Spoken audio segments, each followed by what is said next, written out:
Good morning student. इस video में आप देखेंगे जो अपवर्तन की घटना होती है, प्रकाश का अपवर्तन किस तरह से होता है। ठीक है, तो गुटके की सहायता से प्रकाश का अपवर्तन ज्ञात करना। देखिए, हमने एक लकड़ी का बोर्ड ले लिया, वुडन बोर्ड लिया, और इस वुडन बोर्ड पर एक वाइट कागज़ लेते हैं और इसे पिनों की सहायता से अच्छी तरीके से कस देते हैं। तो इस तरह से हमने ये वाइट पेज को बोर्ड पर कस दिया। अब आगे क्या करना है, हमारे पास देखिए ये आपको दिखाई दे रहा होगा, ये कांच का गुटका है, एक पारदर्शी कांच का गुटका है। इसमें देखिए आपको आर पार दिखाई दे रहा है और इसमें आपको देखिए आर पार देखने पर कोई इफेक्ट दिखाई नहीं देगा। बुक में देखिए आप जितने अक्षर आपको बुक में दिखाई दे रहे होंगे उतना ही आकार कांच के गुटके के अंदर भी दिखाई दे रहा होगा। ठीक है, अभी ये गुटके को हमें यहाँ पर इस तरह से रखना है और रख करके पेन से इस पर लाइनिंग बना देनी है।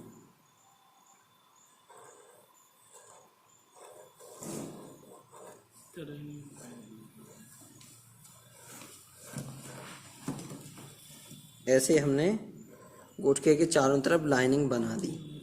ठीक है, अब आगे क्या करना है, तो आगे हमें इसमें दो ऑब्जेक्ट पेनें लगानी हैं।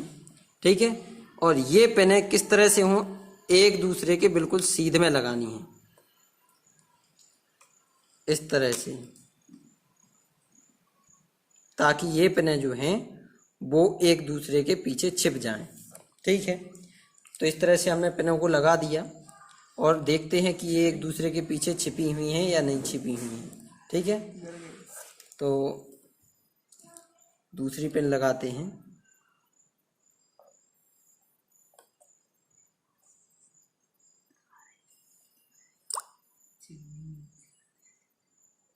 ठीक है, ये पेनें एक दूसरे के पीछे छिप जाती हैं।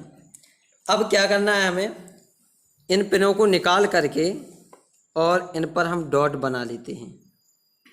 इस तरह से हमने डॉट बना लिया और यहाँ से एक लाइनिंग खींच देंगे इन दोनों डॉटों को मिलाती हुई।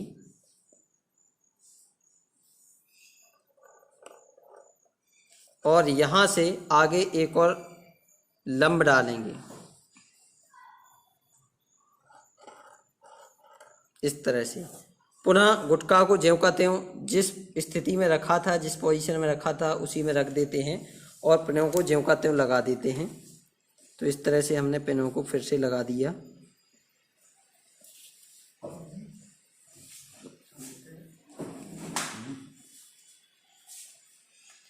अब गुटके के दूसरी तरफ हम देखते हैं और इस तरह से देखते हैं कि ये पेनें एक दूसरे के पीछे छिप जाएं और गुटके के आगे पिनों को लगाते हैं।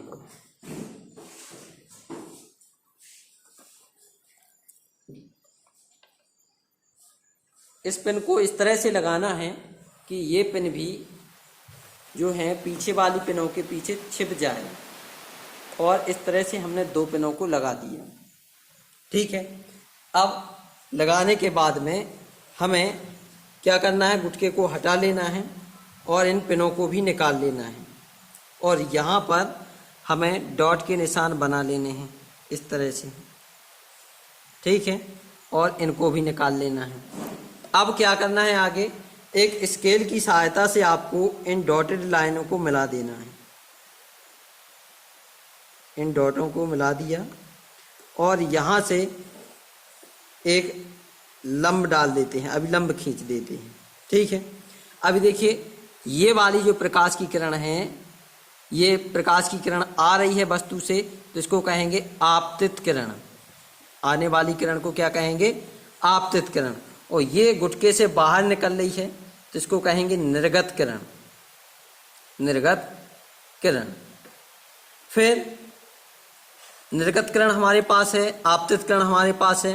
अब आगे क्या करना है, देखिए ये जो एंगल है, ये एंगल अभिलंब और आपतित किरण के बीच में ये एंगल होगा आपतन कोण।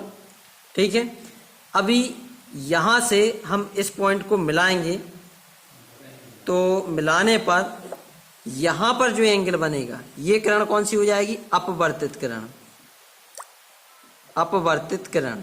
ठीक है, अब अपवर्तित किरण और अभिलंब के बीच में जो कोण बनेगा ये बनेगा अपवर्तन कोण R।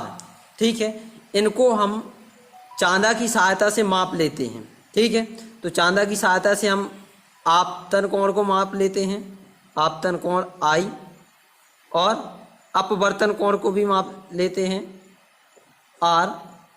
अब हमें कांच के गुटके का अपवर्तनांक निकालना है, तो उसके लिए फॉर्मूला होता है N = sin I upon sin R। इस फॉर्मूले में हम मान रख देंगे, जितना भी I का मान होगा और R का मान होगा, तो इससे हमारे कांच के गुटके का अपवर्तनांक निकल आता है। ठीक है, और साथ में ही हमें अपवर्तन की प्रोसेस भी मिल जाती है। अपवर्तन की प्रोसेस कैसे, कि यदि प्रकाश की किरण जो है वो अभिलंब की ओर मुड़ेगी या दूर हटेगी तो वह घटना अपवर्तन की होती है, और यह हमें पता किससे चलता है, तो आपतन कोण और अपवर्तन कोण को मापने के पश्चात। यदि कोणों में अंतर आता है तो अपवर्तन की घटना होती है।